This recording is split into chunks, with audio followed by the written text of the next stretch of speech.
This is the close grip bench press. Here's how we perform this movement.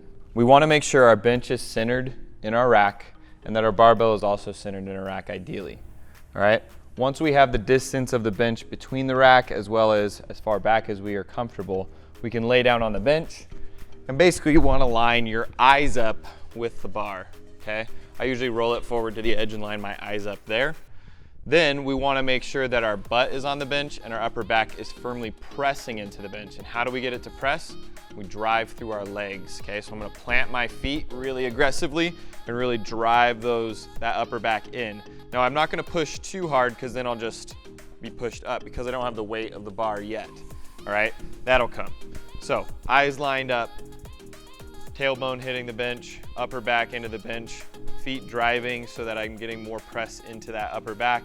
Then for the close grip bench press, my grip should be basically just outside my rib cage, which is gonna be more narrow than your typical bench press or pressing movement, right? And the reason for that is because functionally we're gonna press here more frequently in life than we're gonna press here, all right? So we wanna make sure that we're testing it for that reason, but also because we're using this to compare other movements to try to determine what other movements, where they need to be strength-wise. So back to the bench press. Once I'm here, I'm ready to lift off. So I'm planting my feet, driving my back into the bench, pressing off, bringing it over my chest. From here, I want the bar to make a straight pattern on the way down and on the way up like so. All right, I do not want to have any big shifting going on. See like how that moved over my eyes instead of over my chest? I want to keep it over my chest, okay? For testing this bench press, we usually are going to use a 3-second lower, so it would look like this. 1, 2, 3, 1 second pause, explode. That pause should be just hovering right off the chest. It should not be resting on the chest at all right? And as I'm coming down, I'm making sure my elbow is out to the side. It's not tucked in. It's also not flared out. It's just right in that in-between zone where I can hit that nice straight bar path, all right? Last thing to consider is look at my forearm in the bottom position.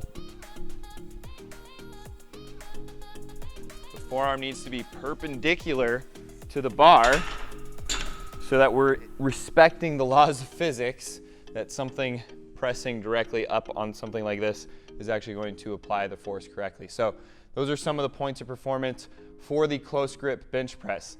What success might look like in the bench press is it should definitely exceed 64% of your body weight.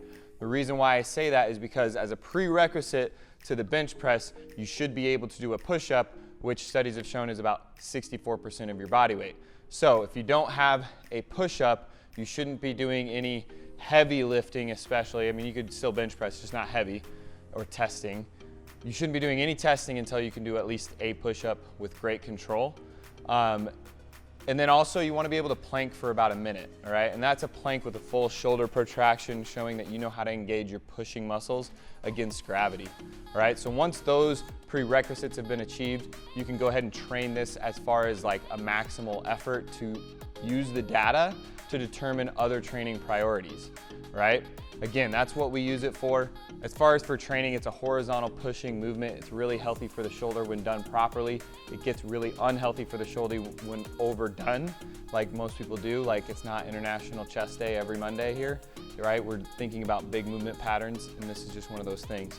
All right, so that's close grip bench press. I hope you guys enjoy that lift.